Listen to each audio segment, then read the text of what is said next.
Olá galera, você que está nos assistindo nesse momento, temos uma surpresa hoje interessantíssima, a presença do professor Silvio Augusto, para conversar conosco algo muito importante, que tem a ver com as terminações das palavras no gerúndio.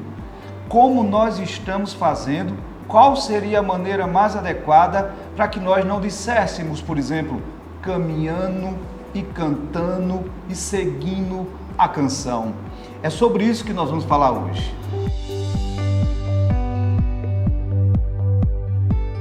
Olá galera, estamos aqui nada mais nada menos do que o professor Silvio Augusto, esse nome forte na gramática, na poesia, nos estudos linguísticos do Brasil.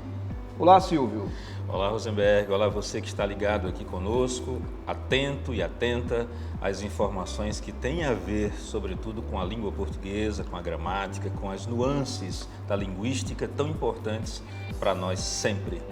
Pois é, Silvio, e dominar a questão da linguagem, da gramática, isso de uma certa forma tem que acontecer, seja na escrita, seja na oralidade. E são muitas dúvidas, são muitas informações importantes que nós temos que dominar para fazer uma comunicação muito boa e adequada.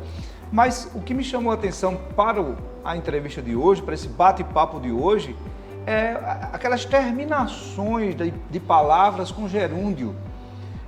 Roubando, vendendo, jogando, errando, ou seja, essa forma de usar a terminação do gerúndio dessa maneira e o impacto que isso causa no processo de comunicação. Mas primeiro eu queria saber de você, que fenômeno é esse? Por que isso acontece? Mas primeiro, trata-se de que fenômeno da linguagem? Pronto, vamos lá, vamos por partes. Primeiro dizer que isso é algo antigo, tá certo? Desde o latim esse fenômeno vem acontecendo. Antigo e que não pertence a uma classe social específica. Nós vemos constantemente todas as pessoas usando esse tipo de expressão. Veja você que está nos acompanhando. Quando se trata de um fenômeno chamado de assimilação, que para nós poderia ser traduzido como aglutinação, ou seja, quando se diz falando, ou seja, eliminando a letra D, isso se chama assimilação. Agora, por que é que isso acontece? Talvez seja a grande pergunta. Por que é que isso acontece? Por que é que não tem classe social? Por que é que não tem grupo que seja exclusivo? Porque é bem grande essa É importante saber por que acontece, né? Porque parece que se tornou um vício. Todos, eu me vejo às vezes, eu nunca vi você fazendo isso não, entendeu? Com certeza. Mas eu me pego às vezes também utilizando desse processo como se fizesse parte do processo de comunicação das pessoas. Há uma explicação fonética, há uma explicação linguística para isso. A fonética tem a ver com o fato de que tanto a letra N quanto a letra D são fonemas linguodentais. Então, se diz N, perceba que a ponta da língua toca na parte superior interna do dente, né? Então, N e D. Então, como há uma proximidade desses dois fonemas, o que é que acontece? Um dos fonemas é suprimido. Então, o que é que ocorre? A letra D ela é sacrificada, mas isso é uma questão mesmo de uso. Então, à medida que a pessoa vai falando, né, e vai repetindo esses sons, algumas vezes uma das letras, no caso a letra D, ela é suprimida. E o nome desse fenômeno é assimilação.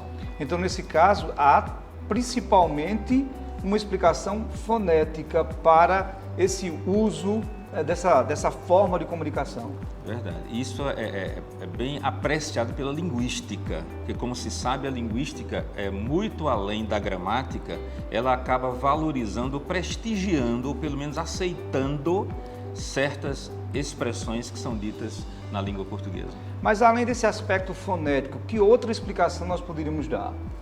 Bem, aí precisamos levar em conta o seguinte, que o vício da linguagem, porque no momento em que você ouve uma expressão dessa forma, há reprodução.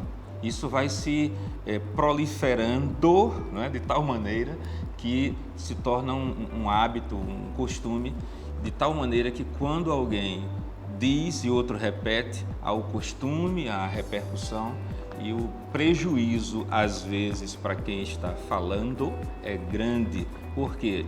Porque há quem julgue o outro que fale assim como desprestigiado socialmente. Pois é, mas não se trata de uma certa forma, até porque acontece no fenômeno da oralidade, da fala, de um erro em si. Mas seria interessante, dentro de um processo de comunicação, dos mais variados que nós temos, que nós pudéssemos usar isso da maneira mais formal, mais culta possível, né? E nesse contexto seria bom usar da maneira adequada. Que dica você dá para quem está nos ouvindo, Silvio? O que fazer? Porque além de escutar você, porque escutar Silvio falando, a gente aprende até divisão silábica. A forma como ele se comunica com a gente é um aprendizado. Mas a gente não tem o tempo todo esse uso de estar vendo você nas entrevistas. Que dica você dá para o público que está nos vendo nesse momento? Acho que a dica mais importante é falar devagar. Acredito que a pressa no falar acaba aglutinando, né? Eliminando fonemas importantes na construção da palavra. Então, muitos falam de maneira muito apressada e, em função disso, alguns fonemas vão se perdendo. Ótima dica para vocês todos que estão nos assistindo. Vamos seguir o que o professor Silvio nos recomendou. E evita que alguém fique errando, ok? Grande abraço.